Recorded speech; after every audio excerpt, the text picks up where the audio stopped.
పరిశుద్ధుడైన దేవా, దయగలిగిన ప్రభు, సర్వాధికారి, సర్వశక్తిమంతుడా, మీకు స్తోత్రాలు.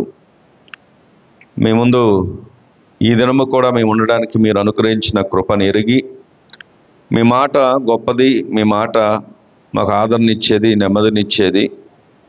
అయా, మనుషుల యొక్క మాటల వలన ప్రయోజనం లేదు, కానీ పరిశుద్ధాత్మదేవుడా, మీ వాక్కును మాకు దయచేసి ప్రతి ఒక్కరితో మాట్లాడి, ఏ మాట్లాడిన ఉద్దేశించున్నావో ఆ మాటను మాకు దయచేసి ఈ దినం దీవించమని, మీ శరీరము మీ రక్తంలో పాలు పొందడానికి తగిన అర్హత, యోగ్యత, ధన్యత మా అందరికీ దయచేసి మహిమ, ఘనత, ప్రభావం మీ గణనామానికి పొందుకొనమని ప్రభువైన యేసు నామములో ప్రార్థించి స్తుతించి వేడుకుంటున్నాం మా పరమ తండ్రి.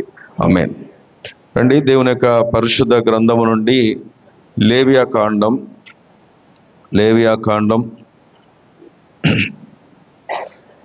6వ అధ్యాయం.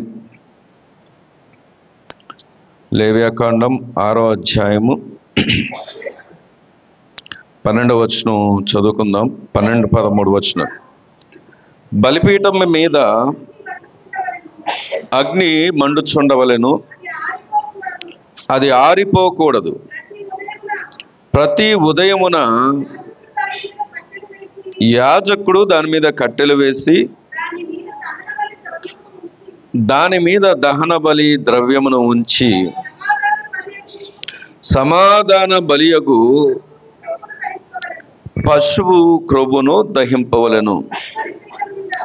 బలిపీఠం మీద అగ్ని నిత్యము మండుచుండవలెను, అది ఆరిపోకూడదు. దేవుడు ఈ మాటలు మన వినికిల్లో దీవించునుగాక. ఆమేన్ చెప్దామా? ఆమేన్. మనం చదువుకున్నటువంటి లేఖన భాగం లేవియాకాండం.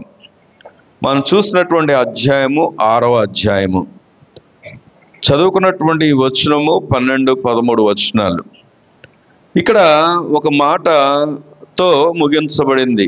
అదేంటంటే అగ్ని ఏం ఉండాలంట? ఆరిపోకూడదంట. అది నిత్యము మండుచుండవలను, అది ఆరిపోకూడదు. చూడండి, దేవుని వాక్యం ఈరోజు సూటిగా మనతో చెప్తున్న మాట ఏంటంటే అగ్ని నిత్యం మండుచు ఉండవలెను, అది ఆరిపోకూడదు. ఒక మాట సూటిగా ఒక ప్రశ్నతో ఈ వాక్య భాగంలోకి వెళ్ళడానికి నేను ఇష్టపడుతున్నాను. దేవుణ్ణి అంగీకరించిన దినాలు, ప్రారంభ దినాల్లో మనం ఎంతో ఆసక్తితో, ఎంతో ఉజ్జీవంగా దేవుణ్ణి ఆరాధించే వారంగా ఉంటాం. ప్రారంభపు దినాల్లో ఉన్న విశ్వాసం చాలా గొప్పగా ఉంటుంది. ప్రారంభంలో దేవుడితో నడిచే అనుభవాలు కూడా చాలా గొప్పగా ఉంటాయి. కాలక్రమంలో ఏం జరుగుతూ ఉంటుందంటే వెళ్ళే కొద్దీ సంవత్సరాలు నిండుతున్న కొలది, మనకు సీనియారిటీ పెరిగే కొలది, మనం ఎదగాల్సిన వారం ఏమవుతూ ఉంటామంటే చల్లారిపోతూ ఉంటాం. కారణం ఏంటంటే ఎన్నో పరిస్థితులు మన ముందు వెళ్తూ ఉంటాయి. ప్రభు కొరకు నికార్సుగా, నిజముగా, యథార్థంగా నిలబడాలనుకునే వారికి, వినాలి, యథార్థంగా నిలబడాలి అని అనుకునే వాళ్ళకి ఖచ్చితంగా ఏదో ఒక ప్రతికూలమైనటువంటి పరిస్థితులు రానే వస్తాయి. కానీ ఆ పరిస్థితులను చూసి ఆగిపోయే వారంగా ఉంటే దేవుడు ఈరోజు ఈ దినం ఈ మాటల్ని మన ముందుకు జ్ఞాపకం చేస్తూ, మనం నిత్యము ఎలా ఉండాలి అంటే మండుచూ ఉండవలను, కానీ మనం ఆరిపోయే వారంగా ఉండకూడదు. దేవుని స్తోత్రం కలుగును గాక. చాలామంది అంటూ ఉంటారు, అప్పుడప్పుడు వినపడతా ఉంటాయి, తొలి దినాల్లో మేమండి ఆల్నైట్లు ఎంతగా ప్రార్థన చేసేవారం అనుకున్నారు, అసలు రాత్రులు ఎలా గడిచిపోయాయో తెలియదు, రాత్రులు ప్రార్థన, ఆ రోజులో ఆల్నైట్లు, ఆ రోజులో అసలు ఎన్ని వారాలు ప్రార్థనలో ఉండేవాళ్ళం, రోజులు ప్రార్థనలో ఉండేవారం అని చాలాసార్లు గడిచిన దినాల గురించి మాట్లాడుకుంటూ ఉంటాం. అయితే నాకు ఉన్న ఒక చిన్న అనుమానం ఏంటంటే, డౌట్ ఏంటంటే, ఈరోజు అలాగే నిన్ను ప్రార్థన చేయమని ఆపిన వారు ఎవరైనా ఉన్నారా?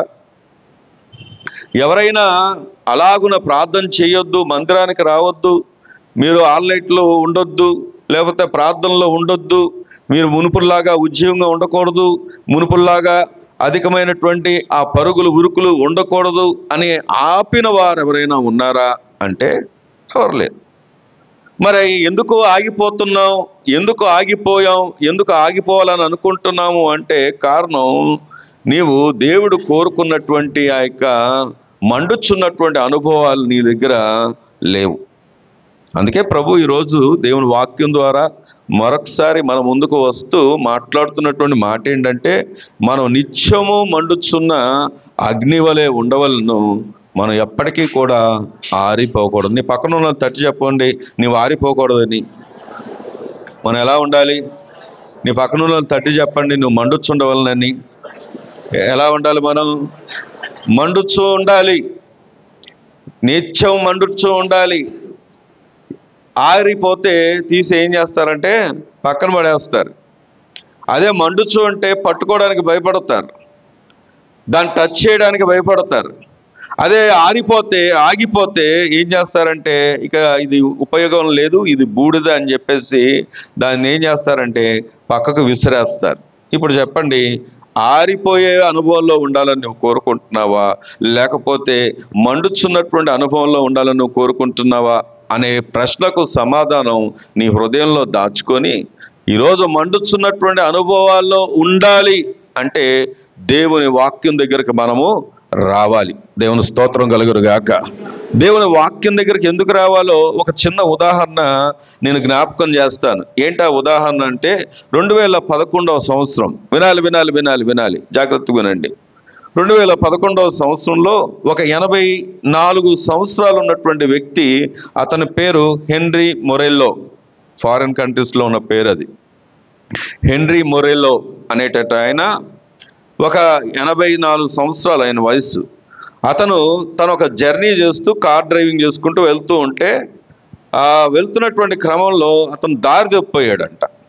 దారి తప్పిపోయి వెళ్ళవలసినటువంటి రోడ్డు, మెయిన్ రోడ్డు కాకుండా ఒక అడవి ప్రాంతంలోకి వెళ్ళిపోయాడు.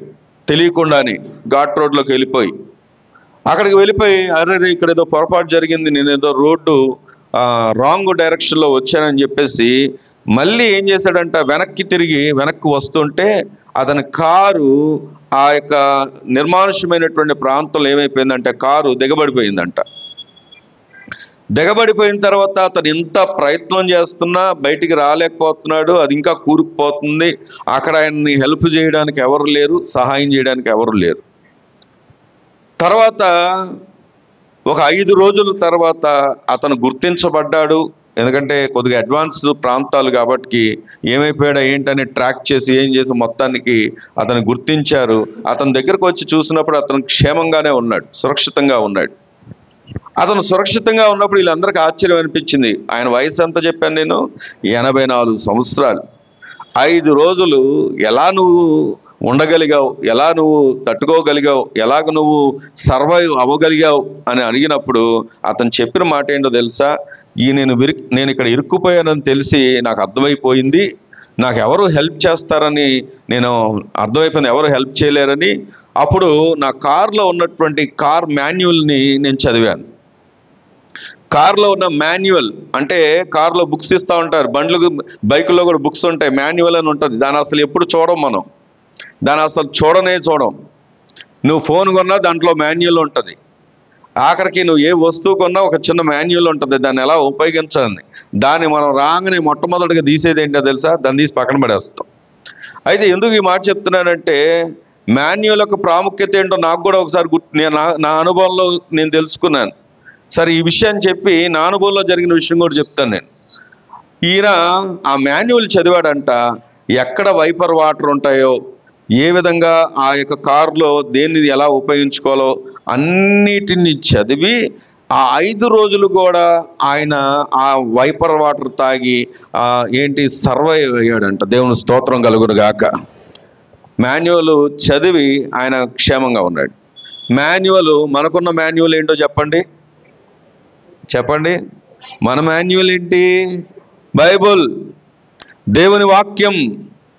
మన మాన్యువల్ అనగా దేవుని వాక్యం వాక్యం దగ్గరికి మనం వస్తే, వాక్యాన్ని చదివితే, వాక్యంతో మనం అనుబంధం ఏర్పరచుకుంటే మన లైఫ్ ఎప్పుడు కూడా ఎలా ఉంటుందంటే ఆరిపోయే వారంగా ఉండం, కానీ మండుచున్న వారంగా ఉంటాం. దేవుని స్తోత్రం కలుగును గాక. మాన్యువల్ చదవకపోతే వచ్చే నష్టం నేను చెప్తాను, నా అనుభవం చెప్తాను. నేను సిద్దిపేట నుండి బయలుదేరాం. మనకున్న వ్యాన్లో వస్తుంటే ప్రయాణం రాత్రిపూట, ఆ ప్రాంతంలో అడవి ప్రాంతం దాటేయాలని చెప్పేసి మొత్తానికి స్పీడ్గా వస్తూ ఉన్నాను. నాతో పాటు నా వైఫ్ ఉన్నారు, పిల్లలు ఉన్నారు, తర్వాత భవానీ పిల్లలు ఉన్నారు. అందరూ ఎవ్వరు కూడా సహాయం చేయగలిగినటువంటి వారు ఎవరు లేరు. అంతా పిల్లలతో నైట్ పూట వస్తున్నాను. వచ్చినప్పుడు గ్యాస్, మెయిన్ రోడ్డుకి వచ్చినప్పుడు గ్యాస్ కొట్టిద్దామని చూస్తే ఇంతకుముందు నా ముందున్న కారు అతను చెప్పాడు, ఏమంటే మీ టైరు దిగిపోయి ఉంది చూడండి అని. అది ఇంచు కూడా కదలడానికి లేదు. అర్ధరాత్రి ఎవరు హెల్ప్ చేయడానికి లేరు. సరే, అక్కడ ఒక ఫోన్ నెంబరు, ఒక ఏమంటారు పంచర్లు వేసి అతను ఫోన్ నెంబర్ ఉంటే ఫోన్ చేస్తే అతను రాలేనండి అన్నాడు. కాదు బాబు, ఫ్యామిలీతో ఉన్నాను రమ్మంటే సరే ఇంకా వచ్చాడు. అతను వచ్చిన తర్వాత ఆ టైర్ని పైకి లేపాలి. టైర్ని పైకి లేపాలంటే జాకీ అడిగాడు. అది జాకీ ఎక్కడ ఉంటుందో నాకు తెలియదు. ఆ వ్యాన్లో మొత్తం వెతుకుతూ ఉన్నాను, కింద వెతుకుతున్నాను, పైన వెతుకుతున్నాను. ఆ పంచర్లు వేసాయండి, నీకు తెలియదా అని అడిగితే నాకు తెలియదండి, మీరు ఇస్తే నేను చేస్తా, లేకపోతే నేను వెళ్ళిపోతా అంటున్నాడు. సరే, అతను కూడా వెతికాడు. ఆఖరికి వచ్చిన కార్లన్నిటిని అడుగుతున్నాం, ఎవరు ఇవ్వట్లేదు. లాస్ట్కి ఒకే ఒక కారు అతను, సరే ఆయనకు మళ్ళీ లేట్ అయిపోద్ది కదా అని చెప్పి ఆయన వెంటనే చేసేవాడిని. అంటే అప్పుడు ఆయన దగ్గర జాకీ తీసుకొని ఆ టైర్ వేసుకున్నాం. తర్వాత కొంత ఇంటికి వచ్చేసిన తర్వాత అక్కడ నుండి విజయవాడ వచ్చేసాం.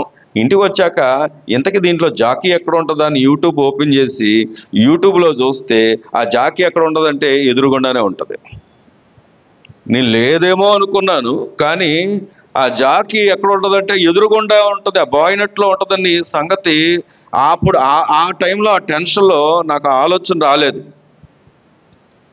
అదే దాని గురించి అవగాహన ఉంటే, అదే దాని గురించి ఆ మాన్యువల్ యొక్క అవగాహన మనం కలిగి ఉంటే, అదే ముందుగానే తెలుసుకొని ఉంటే ఆ రాత్రి బతుకులాడాల్సిన అవసరం లేదు, ఆ రాత్రి కష్టపడాల్సిన అవసరం లేదు. దీనికి కారణం ఏంటంటే ఆ కష్టానికి కారణం ఎవరో కాదు, నేనే. ఈరోజు మన జీవితంలో కూడా దేవుడు ఆరిపోయే అనుభవాల్లో మనం ఉండకూడదని దేవుడి మాట మనతో మాట్లాడుతున్నాడు. అగ్నిలాగా మండుచూ ఉండాలని, నిత్యము మండుచూ ఉండాలని, బలిపీఠం దగ్గర దినాల్లో ఏ రీతిగా అగ్ని నిత్యము మండుచూ ఉంటుందో నీవు కూడా నిత్యము మండుచున్నటువంటి క్రైస్తవుడిగా, మండుచున్నటువంటి ఒక అగ్నిగా ఉండాలని ప్రభు కోరుకుంటున్నాడు. కాబట్టి ఈరోజు దేవుని వాక్యం దగ్గరకు వద్దాం. దేవుని స్తోత్రం కలుగును గాక. అందుకే రండి, ఈ వాక్యం దగ్గర పరిశీలన చేస్తే మండుచున్నటువంటి అనుభవాలను మనం పరిశీలన చేసినట్టయితే నిర్గమకాండం 30వ అధ్యాయము, నిర్గమకాండం 30వ అధ్యాయం 8వ వచనం చదువుదామా? మరియు సాయంకాలమందు అహరోను ప్రదీపములను వెలిగించున్నప్పుడు దాని మీద ధూపం వేయవలను, అది మీ తరతరములకు యెహోవా సన్నిధిని నిత్యమైన ధూపం. దేవుని స్తోత్రం కలుగును గాక. మండుచున్నటువంటి అనుభవాలు ఎప్పుడు సాధ్యమవుతాయి? ఓ తమ్ముడు అన్నా, వినండి. ఎప్పుడు సాధ్యమవుద్ది? నువ్వు మండాలని నీకు కూడా ఆశ ఉంది. నేను అంటాను నీకు ఆశ లేదని నేను అన్ను, ఖచ్చితంగా నీకు కూడా ఆశ ఉంది. నువ్వు కూడా మండాలనే కోరుకుంటున్నావు, నీవు కూడా పైకి రావాలనే కోరుకుంటున్నావు, నువ్వు కూడా ఉద్యమంగా ఉండాలనే కోరుకుంటున్నావు. వినాలి. కానీ ఎప్పుడు సాధ్యమవుద్దో తెలుసా? అక్కడ రాయబడి ఉంది, ఎవరైతే ఆయన సన్నిధిలో ఉంటారో, ఎవరైతే ఆయన సన్నిధిలో నిలిచి ఉంటారో, ఎవరైతే ఆయన సన్నిధితో అనుభవం కలిగి ఉంటారో, ఎవరైతే ఆయన యొక్క సన్నిధి యొక్క ప్రకాశమానమైనటువంటి స్థలములో ఉంటారో వారు ఎప్పుడు ఎలా ఉంటారో తెలుసా? మండుచూ ఉంటారు. దేవుని స్తోత్రం చేద్దామా? హల్లెలూయా, హల్లెలూయా. చాలా మంది దేవుని సన్నిధి అనగా మందిరము, దేవుని యొక్క సన్నిధి అనగా వ్యక్తిగత ప్రార్థనా జీవితం, దేవుని సన్నిధి అనగా వాక్యపు అనుభవం దగ్గరకు వచ్చేసరికి చాలా మందికి అనుభవాలు లేక ఆరిపోయిన జీవితాలు కలిగి ఉన్నాం. వీరికి అనుభవం ఏంటి అంటే కేవలం ఒక ఆదివారానికే పరిమితం, లేకపోతే మందిరంలో ఏదో ఒక ఆరాధన క్రమాలకే పరిమితం. దేవుని దగ్గరికి చెలి వినాలి, దేవుని దగ్గరికి వ్యక్తిగత అనుబంధం ఉండాలి. ప్రతి దినము కూడా వాక్యంతో అనుబంధం ఉండాలి. దేవుని సన్నిధిలో ఒక మాట చెప్పనా, ఆయన శరీరం దగ్గరికి, ఆయన రక్తం దగ్గరికి రావాలనుకుంటున్నట్టు నీవు దేవునితో గడపకుండా, దేవునికి సమయం ఇవ్వకుండా, దేవుని సన్నిధిలో నమ్మకంగా ఉండకుండా, ఆరాధన క్రమాల్లో ఉండకుండా, ప్రార్థన చేయకుండా, వాక్యాన్ని చదవకుండా, నిజముగా దేవుని సన్నిధిలో నువ్వు గనక వచ్చి ఈరోజు ఆయన శరీరంలో, ఆయన రక్తంలో పాలు పొందులు పొందుతున్నట్టయితే నీవు దేవుని దృష్టిలో నేరస్తుడివే. అర్థమైందన్న మాట? ఎందుకు నేరస్తుడివే అంటే నీకు వాక్యం చదవడానికి సమయం ఉంది, కానీ మనం ఏం చేస్తామంటే వాక్యం చదివే సమయంలో వ్యర్థమైన వాటికి సమయాన్ని కేటాయిస్తాం. నాకు సమయం లేదండి, అసలు చదవడానికి అవకాశం లేదండి, వీలు లేదండి అని చెప్పగలిగిన వారు ఎవరూ లేరు. కారణం ఏంటో తెలుసా? ఒక వ్యక్తిని దేవుడు చైనా దేశంలో ఒక ప్రాంతంలో అసలు దేవుని ఆరాధించడం, అనగా యేసు ప్రభు వారిని ఆరాధించడానికి అవకాశమే లేదు. ఆరాధిస్తుంటే ఆయన తీసుకెళ్లి జైల్లో వేస్తే ఆయన ఏం చేశాడంట తెలుసా? చీకట్లో ఉన్నప్పుడు ఆయన చదవడానికి ఎక్కడ ఇల్లు చదివేస్తారో అని చెప్పేసి వారంట చీకటి గదిలో వేశారంట. చీకటి గదిలో వేస్తే ఆయన అయినప్పటికీ బైబిల్ చదువుతూ ఉన్నాడు. ఎలా సాధ్యమైంది అని అనుకున్నప్పుడు తెలిసిన విషయం ఏంటంటే, భోజనానికి పెట్టడానికి ఓపెన్ చేసే టైము, ఆ ఓపెన్ చేసిన టైంలో గబా గబా గబా గబా గబా గబా ఆయన అక్కడ ఎంతవరకు చదవకూడదు అంతవరకు వాక్యం చదివేసేవాడంట. తిరిగి ఏం చేసేవాడంట, క్లోజ్ చేయంగానే అప్పుడు ఆహారం తినేవాడంట. దేవుని స్తోత్రం చెప్దామా? ఏమండి, ఆలోచన చేయండి. వారి జీవితంలో ఆ వెలుగును కూడా దేని కొరకు వాడుకున్నారంటే, వారు కనపడే ఆ మిడి వెలుగును కూడా దేవుని వాక్యాన్ని చదవడానికి. మనకు ఎంతో అవకాశం ఉంది కానీ మనం చదవము. ఎంతో అవకాశం ఉంది కానీ మనం వినం. ఎంతో అవకాశం ఉంది దేవుని సన్నిధిలో గడపం. ఎంతో అవకాశం ఉంది ప్రార్థన అనుభవం లేదు. ఎంతో అవకాశం ఉంది వ్యక్తిగతమైనటువంటి ప్రార్థన అనుభవం లేదు. మనం అనుకుంటాం కనబడుతూ చేస్తే ప్రార్థన, అది ప్రార్థన అనుకుంటాం. చాలామందికి ఉన్నటువంటి అపోహ ఏంటంటే బహిరంగంగా నోరెత్తి ప్రార్థన చేస్తూ ఉండాలి, అదే నిజమైనటువంటి ప్రార్థన అనుభవం అనుకుంటారు. బైబిల్ గ్రంథాన్ని మనం పరిశీలన చేసినప్పుడు అనేక రకమైనటువంటి ప్రార్థనలు ఉన్నాయి అమ్మా, అనేక రకములైనటువంటి ప్రార్థనలు ఉన్నాయి. ఆ ప్రార్థనలో ఒక అనుభవం ఏంటంటే, నువ్వు ఎక్కడున్నా, పని చేస్తున్నా, ఉద్యోగం చేస్తున్నా, ఎక్కడున్నా, ఏ స్థలంలో ఉన్నా నీ హృదయం అందు నువ్వు ఏం చేయొచ్చు అంటే ప్రార్థన చేయొచ్చు. దేవుని స్తోత్రం కలుగును గాక. వైజాగ్లో నేను ఇంతకుముందు కూడా చెప్పాను, జకరియా టానీ ఫోమస్ అనే ఒక దైవజనుడు వచ్చాడంటే, అప్పుడు మేము అనుకోకుండా వెళ్ళినప్పుడు ఆ యొక్క పెద్ద బహిరంగ సభ జరిగితే ఆ సభలో కూర్చున్నాం. ఆయన రోజుకి 18 గంటలు ప్రార్థన చేస్తాడంట. మేము ఆశ్చర్యపోయాం. అసలు మనకున్నది 24 గంటలు అయితే 18 గంటలు ఎలా ప్రార్థన చేస్తాడండి? ఎప్పుడు మరి రెడీ అవుతారా? ఎప్పుడు బయటికి వెళ్తాడు? ఎప్పుడు ఏం చేస్తారు? ఎప్పుడు ఎక్కడికి వెళ్తారు? 18 గంటల ప్రార్థన ఎలా చేస్తారు? ఇది సాధ్యమేనా అంటే ఆయన చెప్పిన మాట ఏంటంటే, ఆఖరికి ఆయన వాక్యం కొరకు నిలబడేంత వరకు కూడా ఆయన ప్రార్థనలోనే ఉన్నారు కళ్ళు మూసుకొని. ఆయన చెప్పిన మాట, నేను ప్రతి స్థలంలో ఎక్కడున్నా, ఏం చేస్తున్నా, ఎక్కడికి వెళ్ళినా, ఎలా ఉన్నా, నేను హృదయంలో మాత్రం ఎప్పుడు కూడా దేవుణ్ణి అడుగుతూనే ఉంటాను, స్తుతిస్తూనే ఉంటాను, ప్రార్థిస్తూనే ఉంటాను. దేవుని స్తోత్రం కలుగును గాక. నువ్వు నిత్యం మండుచున్నటువంటి అనుభవాల్లో ఉండాలి అంటే ఖచ్చితంగా దేవుని సన్నిధిలో నీవు ఉండాలి. దేవుని సన్నిధి లేకుండా, దేవుని సన్నిధి నుండి దూరంగా నువ్వు పారిపోతూ ఉంటే, దేవుని సన్నిధి లేకుండా దేవుని సన్నిధిని విడిచిపెట్టి ఒక వేషపూరితమైనటువంటి జీవితాన్ని జీవిస్తూ ఉంటే, దేవుడు నీతో మాట్లాడుతున్న మాట ఏంటంటే, నువ్వు ఆరిపోవడానికి కారణం నీవే. నీ ఆరిపోయిన జీవితాన్ని ఇప్పుడు కూడా నేను వెలిగించడానికి ఇష్టపడుతున్నాను, కానీ ఎక్కడికి రమ్మంటున్నాడంటే ఆయన సన్నిధి దగ్గరికి నువ్వు రా. నీ పక్కన చెప్పండి, ఆయన సన్నిధిలో ఉండాలని. ఎక్కడ ఉండాలి చెప్పండి? ఆయన సన్నిధిలో ఉండాలి. అందుకే దేవుని వాక్యాన్ని చూద్దాం. చూడండి, అదే నిర్గమకాండం 6వ అధ్యాయము. నిర్గమకాండం 6వ అధ్యాయం 13వ వచనం చదువుకుందాం. మరియు యెహోవా మోషే అహరోనులతో ఇట్లా, నేను ఇశ్రాయేలీయులను ఐగుప్తు దేశంలో నుండి తాము వెలుపలకి రప్పించుటకై ఇశ్రాయేలు యొద్దకును ఫరో యొద్దకు వెళ్ళవల్లని వారికి ఆజ్ఞాపించెను. ఈ మాట కాదు, ఒక్క నిమిషం. 12వ వచనం చదవండి. అప్పుడు మోషే, చిత్తగించుము, ఇశ్రాయేలీలే. చెప్పండి చెప్పండి, ఎవరు వినలేదు? అందరూ చెప్పాలి, ఎవరు వినలేదు? అసలు వినాల్సింది ఎవరు?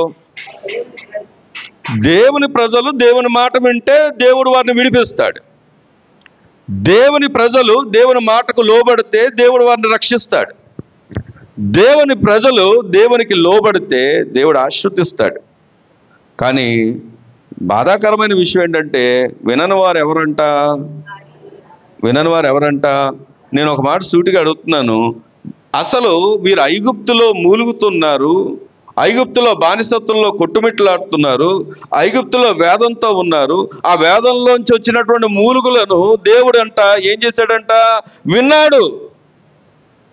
ఇప్పుడు ఆయన పూనుకొని వీళ్ళను విడిపించడానికి ఒక వ్యక్తిని నియమించి 40 సంవత్సరాలు రాజరికాన్ని కూడా విడిచిపెట్టి అడవిలో ఉంచి, ఎడారిలో ఉంచి, ఒక వ్యక్తిని అంత కష్టతరమైనటువంటి పరిస్థితుల్లో ఉంచి తీసుకొచ్చి ఏం చేస్తున్నాడో తెలుసా? దేవుడు వారిని విడిపించడానికి పంపిస్తుంటే వీళ్ళు ఏం చేయట్లేదంట.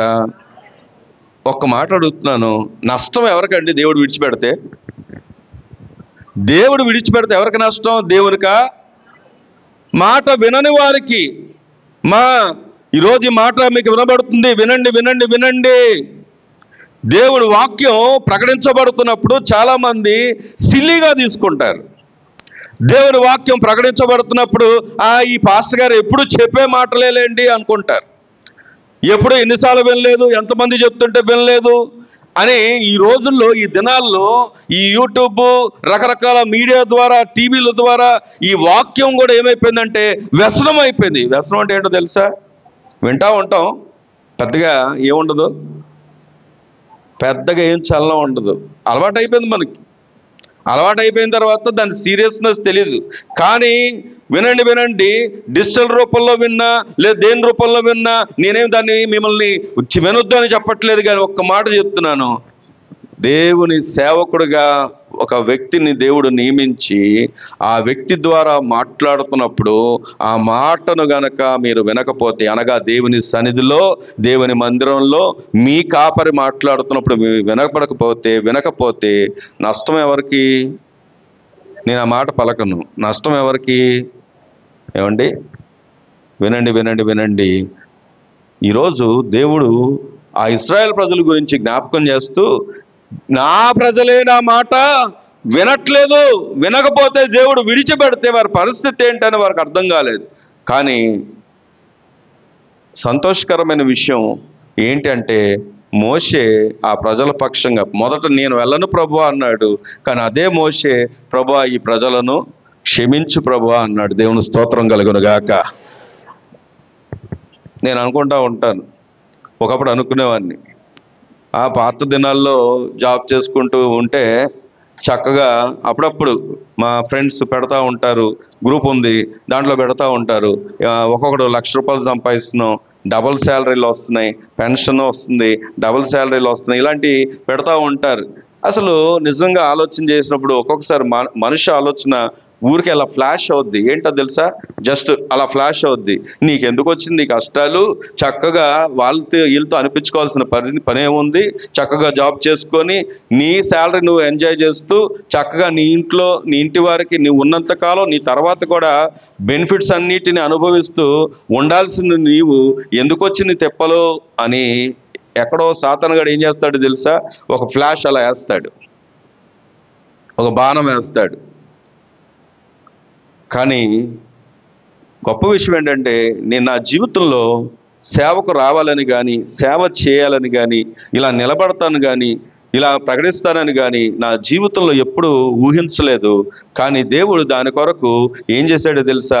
నా జీవితంలో అనేకమైన మలుపులు తిప్పి ఈరోజు ఒక సేవకుడిగా మీ కొరకు ప్రార్థించే ఒక అన్నగా, కొడుకుగా, తమ్ముడుగా నన్ను నిలబెట్టుకున్నాడు. దేవుని స్తోత్రం కలుగును గాక. ఇది నా గొప్పతనం కాదు, నా మంచితనం కాదు. నేను మంచిగా ఉన్నానన్నా, నేను గొప్పగా ఉన్నానన్నా, లేకపోతే నేను ఏదో ప్రేమ చూపిస్తున్నానన్నా, లేకపోతే గద్దిస్తున్నానన్నా, ఇదేది నాది కాదు. దేవుడు నిలబెట్టుకుంటే తప్ప, దేవుడు మాట్లాడిస్తే తప్ప, దేవుడు బోధిస్తే తప్ప, దేవుడు ప్రకటిస్తే తప్ప ఇక్కడ ఉన్నటువంటి వ్యక్తి ఏం ప్రకటన చేయలేడు. ఈరోజు ఎందుకు ఈ మాట దేవుడు మనతో మాట్లాడుతున్నాడంటే, మీరు దేవుని ప్రజలు గనక, దేవుడు మిమ్మల్ని ప్రేమిస్తున్నాడు గనక, దేవుడు ఈ రోజు కూడా మిమ్మల్ని ప్రేమిస్తున్నాడు గనక, నీ ఉండాల్సింది ఆయన సన్నిధి, నువ్వు మండుచూ ఉండాలి. అందుకు నువ్వు ఏం చేయాలంటే దేవుని మాట వినాల్సిందే. ఆమేన్. రండి వాక్యం దగ్గరికి వద్దాం. వినాల్సినటువంటి నీవు లేవియాకాండం 10వ అధ్యాయం, లేవియాకాండం 10వ అధ్యాయం 11వ వచనాన్ని చదువుకుందాం. యెహోవా మోషే చేత ఇశ్రాయేలుకు ఆజ్ఞాపించిన సమస్త విధులను మీరు వారి బోధించుటకును, ఇది మీ తరతరములకు, చెప్పండి, ఇది మీ తరతరములకు. ఏమా అన్న, తమ్ముడు, అక్క, చెల్లి, మీరు వినడం మాత్రమే కాదు, ఇక్కడ వాక్యం చెప్తున్నటువంటి మాట ఏంటంటే, మీరు మండారు మండారు మండారు మండారు మండారు మండారు బాగానే ఉంది. మరి మీ ఇంట్లో వాళ్ళు, మరి మీ పిల్లలు ఏమండి ఏమవ్వాలి? వాళ్ళేమో ఆరిపోయే స్థానంలో ఉంచి, వారికేమో దేవుని గురించి ప్రకటన చేయకుండా, వారికేమో దేవుని గురించి వివరించకుండా, వారికేమో దేవుని ఆజ్ఞలను కట్టడం వివరించకుండా, మనం మండుతూ వారిని మండించకపోతే, ఇక్కడ దేవుని వాక్యం చెప్తున్న మాట ఏంటంటే, రేపటి తరం ఎలాగుంటుందంటే, చూడండి, కాగడా పట్టుకొని ఈ ర్యాలీస్ చేసినప్పుడు, లేకపోతే ఆ మధ్యకాలంలో ఏంటది పరిగెత్తుతూ ఉంటారు కాగడా పట్టుకొని, వీళ్ళు ఏం చేస్తారంటే ఒకరికొకరు ఇస్తూ ఉంటారు, మార్చుకుంటూ ఉంటారు. ఎందుకంటే మనం చూస్తూ ఉంటాం, అది అక్కడితో ఆగిపోకూడదు, అది ఇంకెక్కడికి వెళ్ళాలంట, తర్వాత వారికి వెళ్ళాలి. ఈరోజు నీ మటుకే నీవు మాత్రమే భక్తి చేస్తే నిన్ను మించిన స్వార్థపరుడు, నిన్ను మించిన స్వార్థపరురాలు లేరు. ఎందుకు ఈ మాట ఉపయోగించున్నో తెలుసా? అందులో నేను కూడా వస్తాను. ఎందుకు అంటే చెప్పనా? వినండి. మనం ప్రభు రాజ్యానికి వెళ్ళిపోయి పిల్లలను, మన ఇంటి వారిను విడిచిపెడితే మనం స్వార్థపరులం కాదా? నువ్వు సేఫ్ జోన్లో ఉండి వారిని మాత్రం ఎక్కడ తీసుకెళ్తున్నావు? వారిని ఏ స్థలంలో ఉంచుతున్నావు? నువ్వేమో ఆరాధన క్రమాల్లో ఉంటావు, నీ పిల్లలేమో ఎక్కడ ఉంటారు? ఇంట్లో ఉంటారు. నీవేమో ఆరాధన క్రమాల్లో బాగానే పాటిస్తూ ఉంటావు, నీ పిల్లలేమో ఇతర వాటిలో ఉంటూ ఉంటారు. అప్పుడు వారి కోసం చేస్తున్నటువంటి ప్రార్థన ఫలితం ఎప్పుడు చూడగలుగుతాం? ఎలా చూడగలుగుతాం? మనం అంటాం, మా ఇంట్లో ఏంటోనండి, ఎంత ప్రార్థన చేసినా నష్టమే వస్తుంది, లాభం ఎప్పుడు చూడలేదంటే, ముందు నువ్వు చేయాల్సింది, ప్రార్థన కంటే ముందు నీ ఇంటి వారిని నువ్వు ఏం చేసుకోవాలంటే సరి చేసుకోవాలి. ఎవరిని సరి చేయలేరు, ఎవరి హృదయాల్ని ఆకర్షించలేరు, ఎవరి హృదయాల్ని రక్షించుకొనలేరు. కానీ రక్షించేది మాత్రం ఎవరు అంటే దేవుడే. కానీ నీవు దేవుని గురించి ప్రకటన చెయ్యాలా వద్దా? చేయాలి. నిన్నే చూస్తారు, నువ్వు ఎలాగున్నావో చూస్తారు, నువ్వు ఎలా నడుచుకుంటున్నావో చూస్తారు.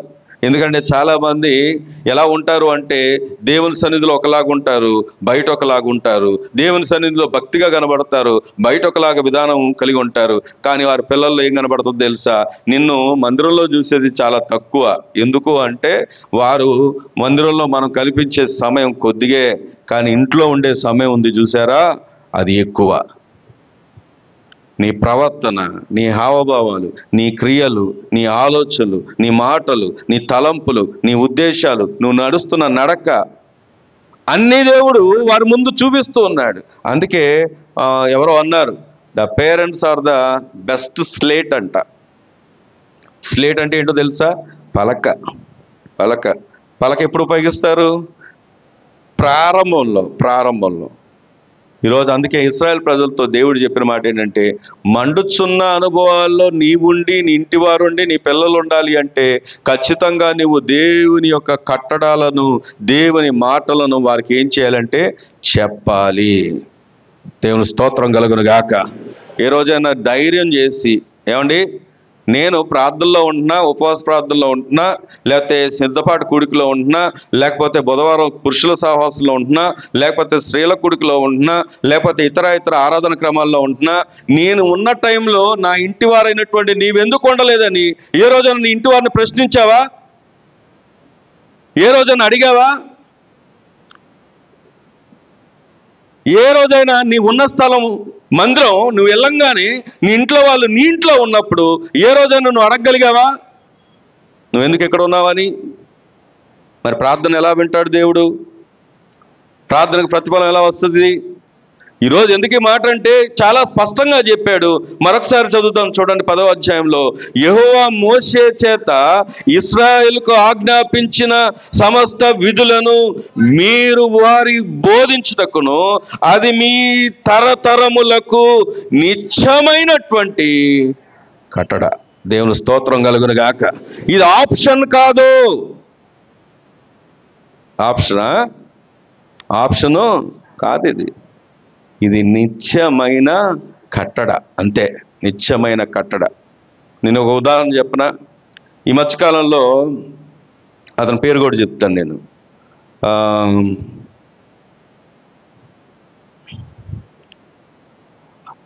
ఒక పిజ్జా ఆర్డర్ చేసే వ్యక్తి, అంటే పిజ్జాని ఏమంటారు, ఆయన తీసుకెళ్తారు కదా, డెలివరీ బాయ్కి ఒక గొప్ప లాభం జరిగింది. అదేంటో చెప్తాను. పేరు చెప్దామని తీస్తున్నాను. యుఎస్లో అంట అతని పేరు స్టెఫనాఫ్ అనేటువంటి వ్యక్తి పిజ్జా డెలివరీ ఇవ్వడానికి వెళ్ళాడు. తెలుసు కదా, వీళ్ళు డెలివరీ ఇవ్వాలంటే టైంకి ఇవ్వాలి. వాళ్ళకి ఇంత నిర్ణీతమైనటువంటి టైం అని ఉంటుంది. ఆ టైంలోకి ఇవ్వకపోతే వాళ్ళకి అయితే పనిష్మెంట్ ఉంటుందో మరి నాకు తెలియదు, కానీ మొత్తానికి ఆ టైం కల్లా మాత్రం వాళ్ళు అందించాలి, లేకపోతే వాళ్ళకి రిమార్క్ పడిపోద్ది. సరే, ఏం జరిగిందంటే ఈ పిజ్జాని తీసుకొని పలానా ప్రాంతానికి, యుఎస్లో పలానా ప్రాంతానికి నా జనవరి నెలలో తీసుకొని వెళ్తున్నాడంట.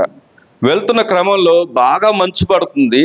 బాగా మంచు పడుతున్నప్పుడు ఏం జరిగింది అంటే మొత్తం ట్రాఫిక్ జామ్ అయిపోయి ఒకదానికొకటి వాహనాలు గుద్దుకొని అసలు కదలలేనటువంటి పరిస్థితులు. మంచు బాగా పడుతుంది, ఐస్ బాగా కురుస్తుంది.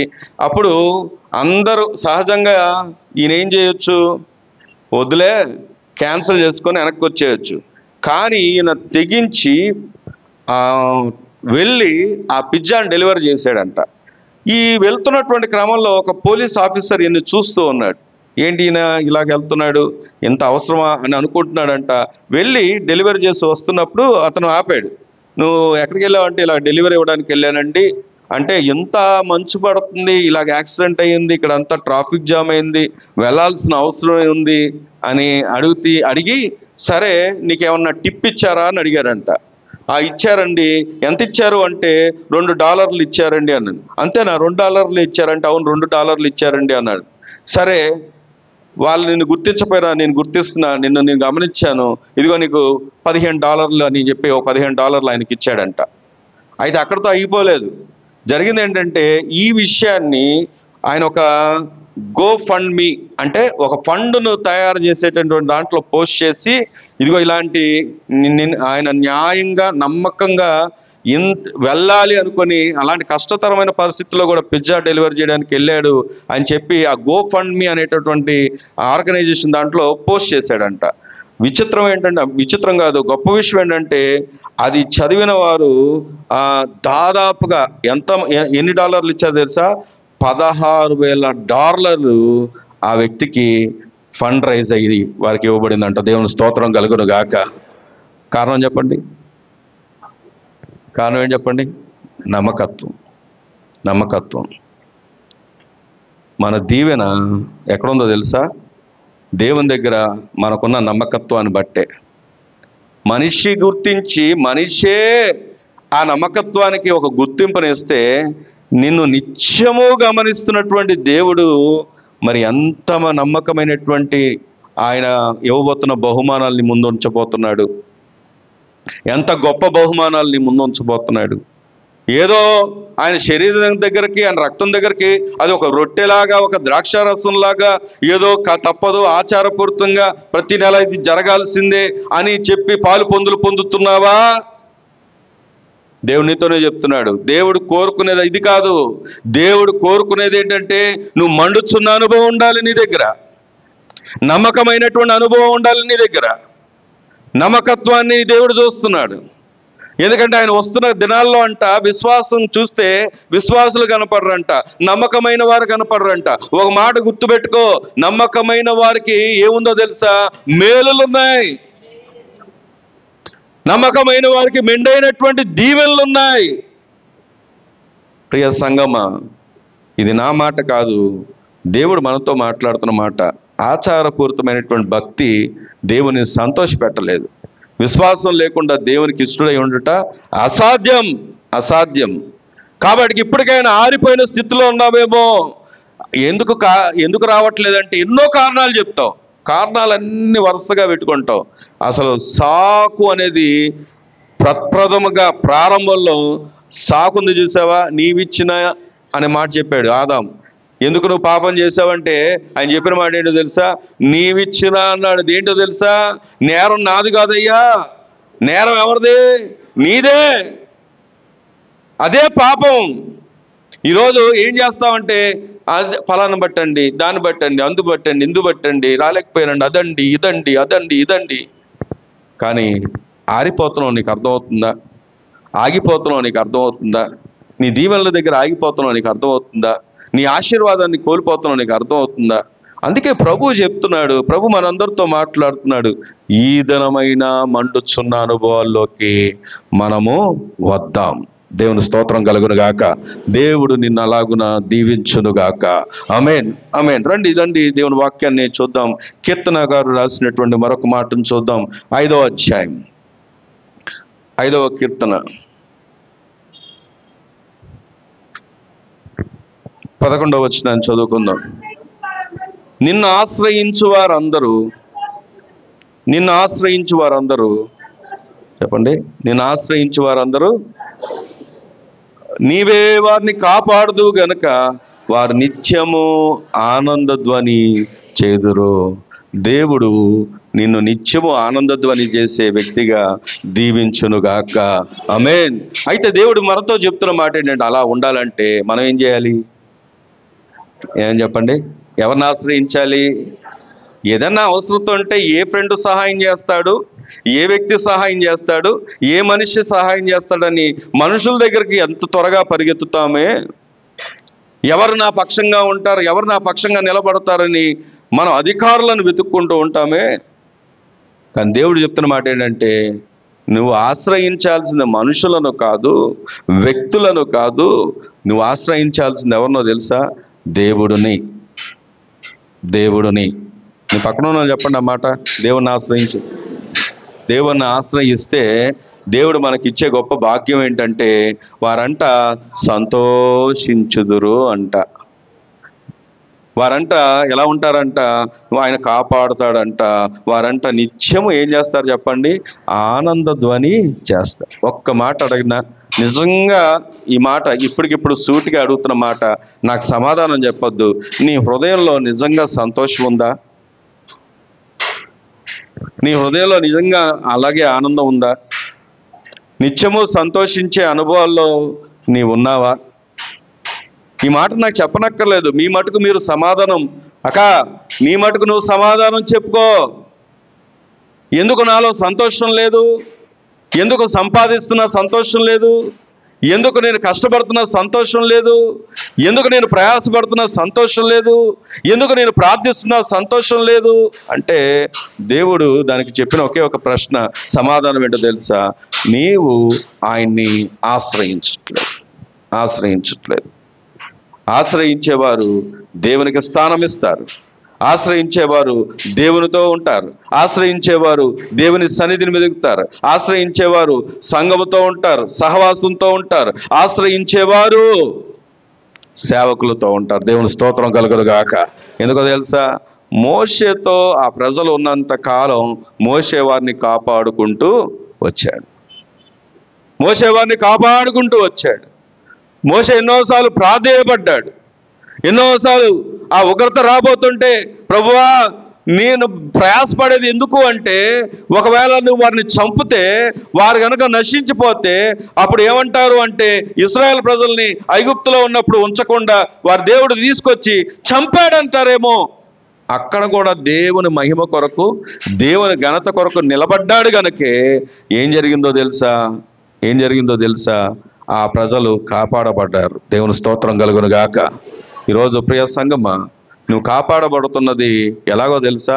సంఘంలో జరుగుతున్న ప్రార్థనలు బట్టి దేవుడు నీ పక్షంగా నిలబడుతూ, నీ కొరకు కన్నీరు గార్చి ఒక తల్లిని నిలబెట్టి, దివారాత్రములు కూడా ఆమెకు ఆరోగ్యం బాగోకపోయినా ఎందుకు తెలుసా, ఆమె కడుపు కట్టుకొని మీ కొరకు ప్రార్థన చేస్తున్నారు. రాత్రి ఆమెకు ఎంతో బాగోలేదు, అయినప్పటికీ కూడా నేను ఆహారం తినకూడదని ఆమె ఒక తీర్మానంతో ఏం చేశారు అంటే అలాగే ఉన్నారు తప్పించి ఆమె యొక్క ఉపవాసాన్ని ఆపల. ఎవరికోసం చెప్పండి? ఎవరికోసం?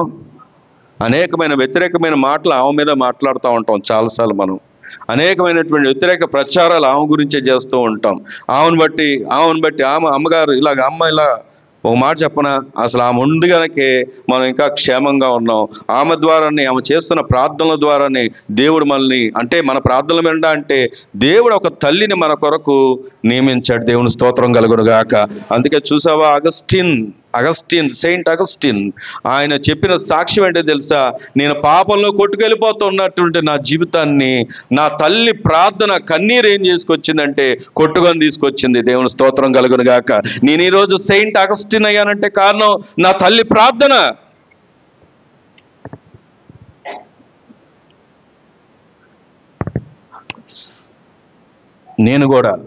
నేను కూడా ఇలా కొట్టుకురావడానికి కారణం ఇక్కడ ఉన్నటువంటి తల్లి ప్రార్థన. ఈరోజు ఎందుకు మాట చెప్తున్నాను తెలుసా? మనం ఆరిపోయే వారంగా ఉండకూడదు. మనం ఎలా ఉండాలి తెలుసా? మండుచున్న వారంగా ఉండాలి. దేవుని స్తోత్రం కలుగును గాక. కాబట్టి సన్నిధిలో ఉండే అనుభవాలు, వాక్యంతో ఉండే అనుభవాలు, ప్రార్థించే అనుభవాలు, సహవాసంగా ఉండే అనుభవాలు, సేవకులతో ఉండే అనుభవాలు, సేవకుల యొక్క ఆధీనంలో మోషేని వ్యతిరేకిస్తే ఆఖరికి అక్కయినా కానీ ఏమైందో తెలుసా? ఏమైంది చెప్పండి? ఆమెకేమొచ్చింది? ఆమె కదా కాపాడుకుంటూ తీసుకొచ్చింది. ఒకానొక సమయంలో ఆమె ద్వారానే కదా రాజు కుమార్తె యొక్క కుమారుడుగా ఉండడానికి ఆమె కూడా ఒక కారణమైంది. అయినప్పటికీ సనుగడం ద్వారా, వ్యతిరేకంగా మాట్లాడడం ద్వారా, నేను ఒక మాట చెప్తాను, సేవకులు ఏదో గొప్ప చేయాలని మాట చెప్పట్లేదు. సేవకులకు వ్యతిరేకమైనటువంటి ఆలోచనలు ఏమన్నా మీలో ఉంటే తీసివేసుకోండి. ఒకవేళ అది మీ ఆశీర్వాదానికి ఆటంకం అవుతుందేమో. ఎందుకు ఈ మాట చెప్తున్నానంటే, నా జీవితం అయినా మన జీవితం అయినా దేవుడు మనతో మాట్లాడుతున్న మాట, మన అభివృద్ధిని మనమే ఆపుకుంటున్నాం, మన మంటను మనం ఆపుకుంటున్నాం. మనం అలా ఉండడానికి కాదు దేవుడు మనం పిలిచింది. మనం నిత్యము మండుచున్న వారుగా ఉండాలి. దేవుని స్తోత్రం కలుగును గాక. అందుకు ఏం చేయాలి? ఇంకో కొన్ని విషయాలు చెప్పి నేను ముగిస్తాను. రండి ముందుకెళ్దాం. దేవుని వాక్యం వచ్చి 34వ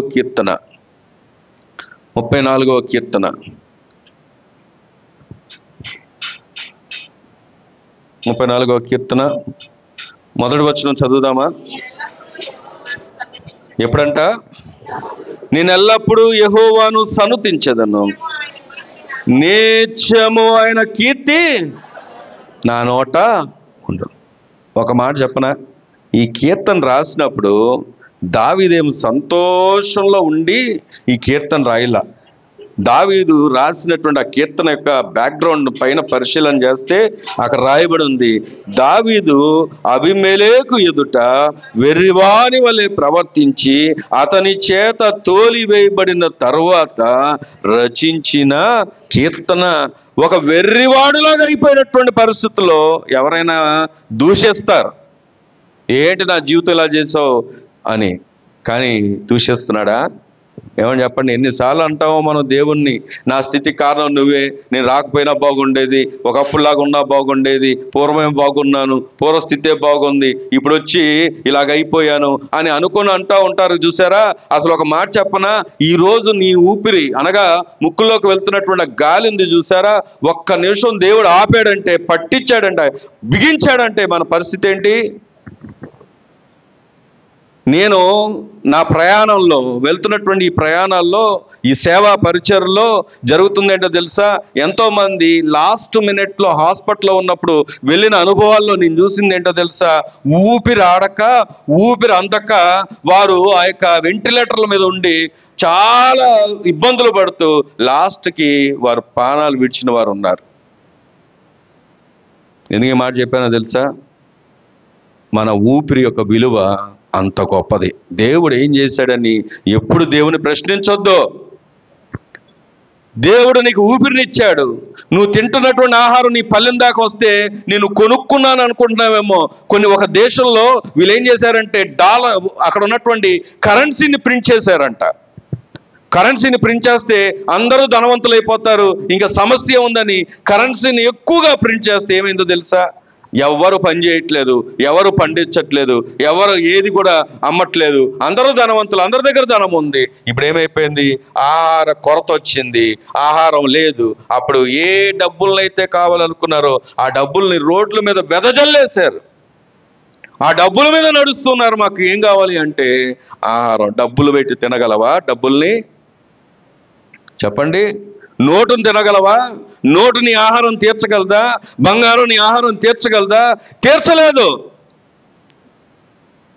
కానీ తగిన కాలంలో తగిన ఋతువులను ఇచ్చి వర్షాన్ని కురిపిస్తూ ఆహారం పండించడానికి తగినటువంటి అనుకూలమైనటువంటి వాతావరణాన్ని ఇస్తూ అనుకూలతను కలగజేస్తూ ఒక రైతు పండించడానికి ఒక వ్యక్తిని నియమించి వారి పంటను కాపాడుతూ నీ దాకా రావడానికి తగిన వ్యాపారం జరిగేలాగున్న ప్రతిదీ దాని ప్రకారం కుదిర్చి అది నీ పల్లెల్లోకి వస్తుంది. అది నువ్వు ఆ గింజ తినేటప్పుడు గుర్తుంచుకోవాలి, ఇది దేవుడు నీకు ఇచ్చినటువంటిది. కృతజ్ఞతాస్తుతులు చెల్లించాలి, కృతజ్ఞత కలిగి ఉండాలి. ఎవరికి కృతజ్ఞత కలిగి ఉండాలంటే దేవుడు నీకు ఇచ్చినటువంటి సమస్తాన్ని బట్టి నీకేముండాలంటే కృతజ్ఞత ఉండాలి. అలాంటి వారు ఎలా ఉంటారో తెలుసా? మన్నించబడతారు. దేవుని స్తోత్రం కలుగును గాక. అందుకే వాక్యాన్ని చూస్తే నేను ఎల్లప్పుడూ పరిస్థితులకు లొంగిపోను, నేను పరిస్థితులు ప్రతికూలంగా ఉన్నాయని ఆగిపోను, నేను సమస్య వచ్చిందని ఆగిపోను, నేను సమస్య రాదని చెప్పలేదు, శోధన రాదని చెప్పలేదు దేవుడు. కానీ శోధనలో తప్పిస్తానని చెప్పాడు, శోధనలో నేను కూడా ఉంటానని చెప్పాడు. ఎంతగా ఉండడానికి ఇష్టపడ్డాడు తెలుసా? అగ్నిలో పడేస్తే అగ్నిలో 4వ వ్యక్తిగా ఉన్నాడు షడ్రక్ మెషక్ అబేద్నెగోల విషయంలో.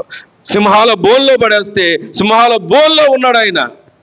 ఎక్కడ శ్రమ ఉందో, ఎక్కడ కష్టం ఉందో, ఎక్కడ బాధ ఉందో, ఎక్కడ వేదన ఉందో ఆ ప్రతి పరిస్థితుల్లో దేవుడు నేనున్నాను అని వెన్నంటి ఉన్నాడు ఆయన. దేవుని స్తోత్రం కలుగును గాక.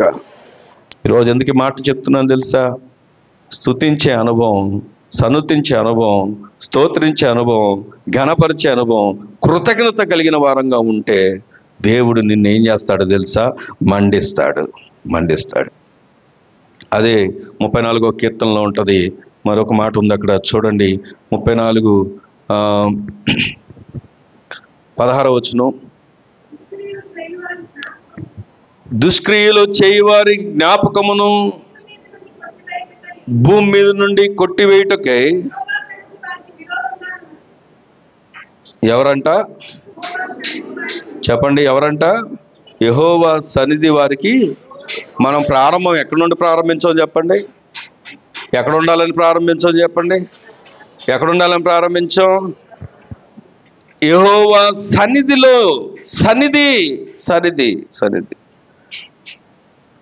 పూర్వం ఆశ్రయపురాలు ఉండేవి. అందులో ఎవరైనా పొరపాటున ఒక తప్పు చేసినప్పుడు వాడిని చంపడానికి వెనక వాడు వెంటాడుతున్నప్పుడు ఈ ఆశ్రయపురంలోకి వెళ్ళి దాక్కుంటే ఆశ్రయపురంలో ఎంతకాలం ఉంటారో అంతకాలం వరకు చంపడానికి హక్కు లేదు. వాడి జీవితం అక్కడ గడిచిపోయినా కానీ బయట ఉన్నవాడు చంపడానికి అవకాశం లేదు. ఎందుకంటే ఈ వ్యక్తి ఎక్కడ ఉన్నాడంటే ఆశ్రయపురంలో. మన ఆశ్రయపురం ఏంటో తెలుసా? దేవుని సన్నిధే. దేవుని సన్నిధిలో నీ ఉంటే దుష్క్రియలు, అక్కడ రాయబడిన మాట చూడండి, దుష్క్రియలు చేయవారి జ్ఞాపకమును భూమి మీద నుండి కొట్టివేయుటకై యెహోవా సన్నిధి. నీవు కాదు విరోధంగా ఉండేది, నీవు కాదు నీ చేతిలో తీసుకుంటే కాదు, నేనేదో చేసేస్తా, నేనేదో చూసేస్తా, నేనేదో చేసేస్తా, నిన్ను తొక్కేస్తా, నీ పీక మీద అడిగేస్తా. ఏమండి, ఈ మాటలు ఉపయోగిస్తాం కదా మనం కూడా. ఏదో ఒక సమస్య వచ్చినప్పుడు నిన్ను తొక్కేస్తా, వాడు లేకుండా చేస్తా, వాడు పీక పట్టుకుంటా, వాడి పీక మీద అడిగేసి తొక్కుతా. ఓ మాట చెప్పంటావా? నీ చేతుల్లోకి నువ్వు తీసుకున్నప్పుడు నువ్వు నేరస్తుడివే. అలాంటి మాటలు ఉపయోగిస్తున్నప్పుడు నువ్వు నేరస్తుడివే. దేవుని వాక్యం చెప్తున్న మాట, నువ్వు నేను చేయాల్సిందేంటో తెలుసా? దేవుని సన్నిధిలో ఒకవేళ నిన్ను అన్నవారు ఉంటే, ఒకవేళ నిన్ను గాయపరిచిన వారు ఉంటే, ఒకవేళ నిన్ను బాధ పెట్టిన వారు ఉంటే ఎవరికి అప్పగించాలి? దేవునికి అప్పగించాలి. దేవునికి అప్పగించాలి. ఎప్పుడైతే నువ్వు దేవునికి అప్పగించి ఆయన సన్నిధిలో ఉంటావో, దేవుడు చెప్తున్నాడు, ఆ శత్రువులైన వారు ఎవరికి విరోధం అంటే దేవుని సన్నిధికే వారంట విరోధంగా ఉన్నారు. అసలు వారి జ్ఞాపకాలే లేకుండా భూమి మీద ఆయన చేస్తాడంట. ఇప్పుడు చెప్పండి, మన పక్షంగా ఆయన ఉంటానని చెప్తుంటే, మన పక్షంగా దేవుడు నిలబడతాడని చెప్తుంటే నీ చేతిలో తీసుకుంటావా? ఆయన సన్నిధిని విడిచిపెడతావా? ఆయన సన్నిధికి దూరంగా వెళ్తావా? ఆయన సన్నిధికి దూరంగా ఉన్న వారికి ఎప్పుడు కూడా వారు మండుచున్న వారుగా ఉండలేరు.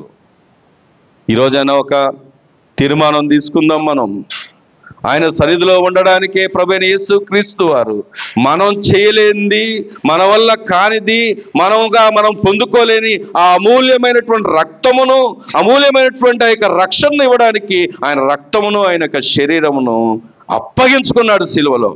లోకం అంటది 3 మేకులకు వేలాడేవాడు ఆయనేం దేవుడు అంటది. కానీ మనం తెలిసిన సత్యం ఏంటంటే ఆయన దేవుడై ఉండి కూడా 3 మేకులకు వేలాడడానికి కూడా ఇష్టపడ్డాడు. ఎందుకో తెలుసా? నీ కోసం, నా కోసం. యుద్ధాలు చేస్తే గొప్ప కాదు, అద్భుతాలు చేస్తే గొప్ప కాదు. ప్రాణం పెట్టిన ఏకైక దేవుడు ఆయన, తనను తాను అప్పగించుకున్న ఏకైక దేవుడు ఆయన. సిలువలో బలి అయి, సిలువలో చివరి రక్తము బొట్టు కారణంతగా నిన్ను ప్రేమించి, తండ్రి వీరేమి చేయించున్నారో వీరు ఎరగరని పలికిన గొప్ప దేవుడు ఆయన, గొప్ప దేవుడు ఆయన. ఇంకా మారు మనసు లేకుండా ఉన్నావా? రక్షణ అనుభవం లేకుండా ఉన్నావా? ఇదే రక్షణ దినం, ఇది అనుకూల సమయం. ఎందుకంటే ఆ దేవుడు నిన్ను వెతుకుతున్నాడు కనుక ఈరోజు నీ మాట, దేవుని మాట నీ ముందుంది. ప్రియ సంగమ్మ, చెప్పండి, ఆరిపోయే వారంగా ఉందామా? మండుచున్న వారంగా ఉందామా? నోటితో ఒప్పుకుందాం. ఎలా ఉందాం చెప్పండి? మండుచున్నవారుగా, మండుచున్నవారుగా. మండుచున్నవారుగా ఉండాలంటే రండి, ఈ అనుభవాల్లోకి వద్దాం, మండుదాం, అనేకులను మండిద్దాం. ప్రార్థన చేసుకుందాం, ప్రార్థన చేసుకుందాం. దేవుని మాట నీ ముందు ఉంది, దేవుని ప్రత్యక్షత నీ ముందుకు వచ్చింది. నీవెలా ఉన్నావు నీకు తెలుసు, ఈ అనుభవాలు గుండా వెళ్తున్నావు నీకు తెలుసు. అని దేవుడు నీతో నాతో చెప్పిన మాట, ఈరోజు ఆరిపోయేవారుగా, ఆగిపోయేవారుగా కాదు మనం ఉండాల్సింది, మండుచున్న వారుగా. సర్వశక్తిమంతుడైన మా తండ్రి, ఈ పునరుద్ధాన ఆరాధనలో నీ శరీరము, నీ రక్తము మాకు సమీపంగా ఉండగా మమ్మల్ని ప్రేమిస్తూ మరొకసారి నాయన మీరు మమ్మల్ని హెచ్చరిస్తూ, మమ్మల్ని ప్రేమిస్తూ, మమ్మల్ని దర్శిస్తూ మీ సన్నిధిలో నాయన మండుచున్న వారి వలె, నిరంతరం నిలిచి ఉన్నవారి వలె నిత్యము నాయన నీ కృపా దయ నాయన నొందేవారంగా ఉండాలని ఆశించి అయ్యా మీరు మాతో మాట్లాడారు. మేము బలహీనమని తెలుసు అయ్యా, మేము తొందరపాటు కలిగిన వారమని తెలుసు అయ్యా, మేము నిలవలేనంటి వారమని తెలిసి నాయన మేము నిలవాలని, నాయన మేము ధైర్యవంతులం అవ్వాలని, బలవంతులం అవ్వాలని తండ్రిగా నీ మనసు అయ్యా మా ఎడ నీకున్న కనికరము, జాలికై కృతజ్ఞత స్తోత్రాలు చెల్లిస్తాం. మమ్మల్ని అందరినీ మీ బావులకు అప్పగించుకున్నాం తండ్రి, సేవకుడి మీ బావులకు అప్పగించుకున్నాం నాయన. అయ్యా మీ సన్నిధిలో మేమందరము కూడా అయ్యా మండుచున్న వారములే అయ్యా, ఇదిగో నాయన ఎల్లప్పుడూ నిత్యము నాయన మాన నోట నీ కీర్తి ఉండులాగా మమ్మల్ని సిద్ధపరచుతాడు.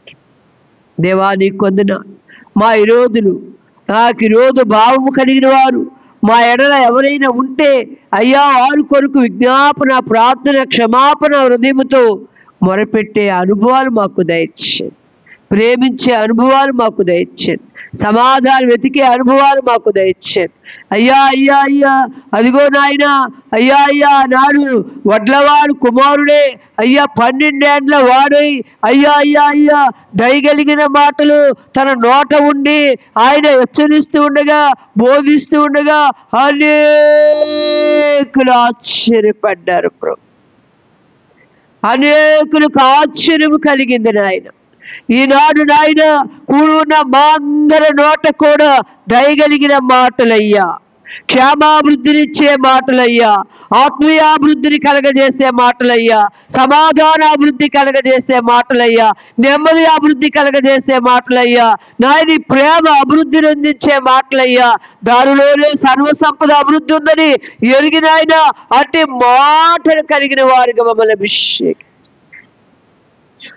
మాలో తొందరపాటు లేక, ఆలోచన లేకుండా, ఎక్కడ అవివేకము లేకుండా తండ్రి మమ్మల్ని అందరినీ క్షమించు.